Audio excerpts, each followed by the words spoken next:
توکلت علیک یا رب العالمین. تمہیں جاننا اتنا آسان نہیں تھا، تمہیں جاننے میں زمانے لگے. فارن پریس کے سامنے جناب عمران خان صاحب نے اپنا چوغا اتار. میں بھی دوسروں سے مختلف نہیں ہوں. پاکستان میں الیکشن کے لیے الیکٹریبلز کی ضرورت رہتی ہے. نواز شریف بھی انہی الیکٹریبلز کے ذریعے حکومت پر 30 سال سے فائز ہے. اس لیے اگر مجھے حکومت چاہیے تو مجھے بھی انہی کا سہارا لینا پڑے گا. یہ ہمارے پاکستان کا ایک سسٹم ہے. آپ لوگوں کے لیے یہ سمجھنا شاید مشکل ہو. ہمیں 1000-2000 پولنگ ریکروٹرز اور ROs کی ضرورت پڑی. جب ان سے سوال کیا گیا کہ آپ ان تمام کرپٹ لوگوں کو جو جمع کر رہے ہیں تو اس سے آپ کی پارٹی کو کیا فائدہ پہنچ سکتا ہے. جب 2011 میں آپ نے جلسہ کیا تھا تو آپ نے ان تمام الیکٹیبلز کے بغیر کیا تھا تو انہوں نے کہا کہ نہیں، میں اس وقت ان کی تلاش میں تھا. فرق بس اتنا ہے کہ اس وقت مجھے ان کی ضرورت تھی اور مجھے کوئی ہاتھ نہیں پکڑاتا تھا. آج وہ خود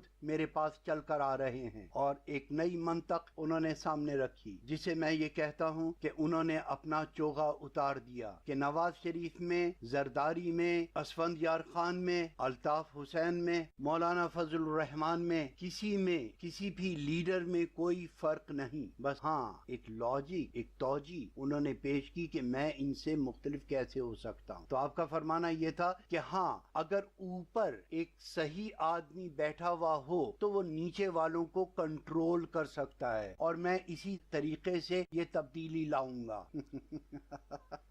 یعنی اس کا مطلب یہ ہوا کہ صرف اور صرف میں ہی ہوں جو ایک ایماندار. وہ کراچی والے کہتے ہیں نا کہ میرا ظہور ہے باقی گھاس اور کوڑا ہے. تو میں اس کراچی، یعنی وہ جمعدار کی گاڑی کو کراچی کہتے ہیں. تو جو لوگ کراچی کہہ نہیں سکتے وہ کراچی کہا کرتے ہیں. تو بہرحال عمران خان صاحب کے بقول اس کراچی کو چلانے کے لیے سب سے صاف ستھرا دروغہ میں ثابت ہوں گا. ان للہ و انا الیہ راجعون. قوم کے ساتھ اس سے بڑا اور کیا دھوکہ ہو سکتا ہے. ایک پرانا محاورہ ہے، پوت کے پاؤں پالنے میں نظر آتے ہیں. آپ جلسہ گاہ میں ان کی کرسی دیکھیے، ایک سرخ رنگ کی مخملی کرسی جس کے بارڈر سنہری رنگ کے. جہاں میں آپ کو اپنا ایک واقعہ بتا دوں. لائنز کلب لاہور میں جب مجھے مہمان خصوصی کے طور پر بلایا گیا تو وہاں انہوں نے بھی ہوٹل سے ایک خاص قسم کی کرسی کا اہتمام کیا تھا. میں نے اس کرسی پہ بیٹھنے سے انکار کر دیا. یہ شعر پڑھا تھا کہ کرسی جو جدا مجھ کو رفیقوں سے ملی ہے، کس جرم کی آخر یہ سزا مجھ کو ملی ہے. کچھ آپ سے تو بہتر بہرحال نہیں میں، رومی نہیں، سعدی نہیں، اقبال نہیں میں. ہاں ان بزرگوں کی روایات سے کچھ اسباق سیکھے ہیں اور انہیں اپنے کردار کا حصہ بنانے کی کوشش اور جستجو میں ہوں. میں ایک نشان ہوں اپنے الف کی تلاش میں. جس دن وہ الف مل گیا تو انشاءاللہ میں نشان سے انسان ہو جاؤں گا. ایک بھولے ہوئے، ایک بھٹکے ہوئے نسیان کے مریض سے ایک انسان بن جاؤں گا. بس کہ مشکل ہے ہر کام کا آسان ہونا، آدمی کو ہی میسر نہیں انسان ہونا. صبح ان کا جلسہ ہے اور کہا یہ جا رہا ہے کہ وہ گیم چینجر ثابت ہوگا. اس میں وہ اپنے 20 نکات غالباً پیش کریں گے اور کچھ لوگ اور کچھ ہاٹ شاٹس الیکٹریبلز کو انٹروڈیوس کرائیں گے جنہوں نے دوسری پارٹیاں چھوڑ کر اس تیمم پارٹی کو جوائن کیا. میں نے کبھی عمران خان کو ایک پالیٹیشین کی حیثیت سے نہیں دیکھا، لیکن آج PTI کے نوجوانوں کو دیکھ کر مجھے دکھ ہو رہا ہے. ان کی یہ پریس کانفرنس سن کر یقیناً مجھے بہت دکھ. اب اگر وہ کل ایک گیم چینجر کے طور پر قوم کو بے وقوف بنانے میں کامیاب ہو جاتے ہیں تو یہ قوم کی بد نصیبی ہوگی. ہمیں ابھی کچھ اور انتظار کرنا پڑے گا ایک لیڈر کے لیے، ایک ایسے شخص کے لیے جو قوم کا باپ بن کر سامنے آئے، ہائیسٹ آفس بیرر کے طور پر نہیں، ایک ایسی نوکری کی تلاش میں نہیں جس کے کینڈیڈیٹ ہی صرف 4 اور 5 لوگ ہوتے ہیں. مجھے کہا گیا کہ میں بالنگ نہیں کرا سکتا، میں بیسٹ بالر بن گیا. مجھے کہا گیا کہ میں کرکٹ نہیں کھیل سکتا،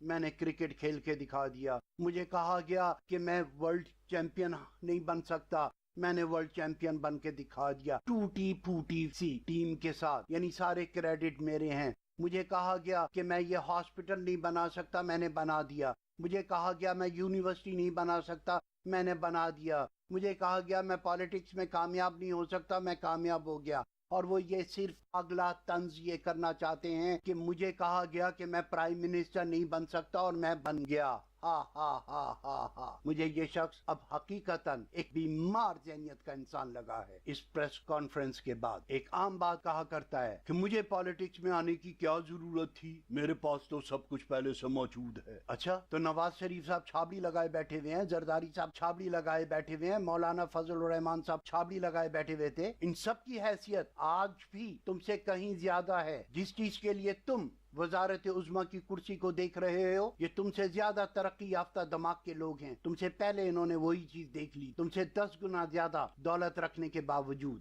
آج میرے لیے یقین جانیے بہت دکھ کا دن، کل کے جلسے کے بعد بڑا شور و غوغا ہوگا اگر یہ کامیاب ہو گیا تو، اور چڑھتے سورج کے پجاریوں میں مزید اضافہ ہو جائے گا۔ اگر آج میں پی ٹی آئی کا ممبر ہوتا تو اس پریس کانفرنس کو سننے کے فوراً بعد استعفیٰ دے، لیکن بہرحال مجھے خوشی ہے کچھ لوگ مجھ سے ملاقات کرنے کے لیے یہاں آئے، تو اس وقت میں نے پارٹی کو جوائن کرنے سے اور پاکستان جانے سے انکار کرا۔ الحمدللہ میرا آپٹمزم اب بھی مجھے دلاسے دے رہا ہے، لیکن ذہن اس بات کو نہیں مانتا کہ یہ شخص ذوالفقار علی بھٹو کی طرح کا سوچ سکتا ہے، ورنہ دل تو یہ چاہتا ہے کہ جس طرح سے ذوالفقار علی بھٹو نے ایک مصنوعی اپوزیشن بنائی تھی اپنے منہ بولے بیٹے غلام مصطفیٰ کھر کے ساتھ مل کر، آپس میں لڑائی جھگڑا کیا اور اس نے علیحدہ ہو کر اپنی پیپلز پارٹی علیحدہ بنا لی۔ بھٹو صاحب کے اندر ہی اندر جو لوگ مخالف تھے وہ جا کر غلام مصطفیٰ کھر سے مل گئے، اور جب دیکھا کہ تمام پارٹی کے غدار ادھر جا چکے ہیں جو بھٹو صاحب کے دل سے وفادار نہیں تھے، تو سجن مل بیٹھے جھوٹے پڑے وکیل، انہوں نے کہا جی میں آپ کو باپ سمجھتا تھا، میں بھی تمہیں بیٹا سمجھتا تھا، بیٹا پاپا، یہ کر کے وہ دونوں گلے مل گئے، اور حنیف رامے صاحب، ملک مختار عوان صاحب اور بہت سارے لوگ، کوئی 20 سال کے لیے، کوئی 10 سال کے لیے اور کوئی 5 سال کے لیے جیلوں میں گئے اور ہمیشہ کے لیے نااہل قرار دے کر گھروں کو لوٹا دیے گئے۔ کیا یہ بھٹو ثابت ہو سکتا ہے کہ تمام پارٹیوں کے لوگوں کو اپنے کیمپ میں ویلکم کرنے کے بعد اینڈ ٹائم پر یہ کہہ دے کہ میں نے تو ان کو صرف اس لیے اپنی پارٹی میں دعوت دی تھی کہ دوسری پارٹیاں کمزور ہو جائیں اور دوسری پارٹیوں میں سے بھی میں ان لوٹوں کو پاکستان کی پالیٹکس سے ہمیشہ کے لیے ختم کر سکوں، اس لیے آج میں ان سب کو نکالتا ہوں جن لوگوں نے اپنی پرانی پارٹیوں سے بھی وفا نہیں کی، یا یہ انہیں احرام پہنا کر عوام کے سامنے لائیں گے۔ دیکھیے کل کیا ہوتا ہے۔ ہم اپنے شیڈول کے مطابق ملیں گے۔ اللہ پاکستان اور پاکستان کے حامیوں کو اپنے حفظ و امان میں رکھے۔ السلام علیکم۔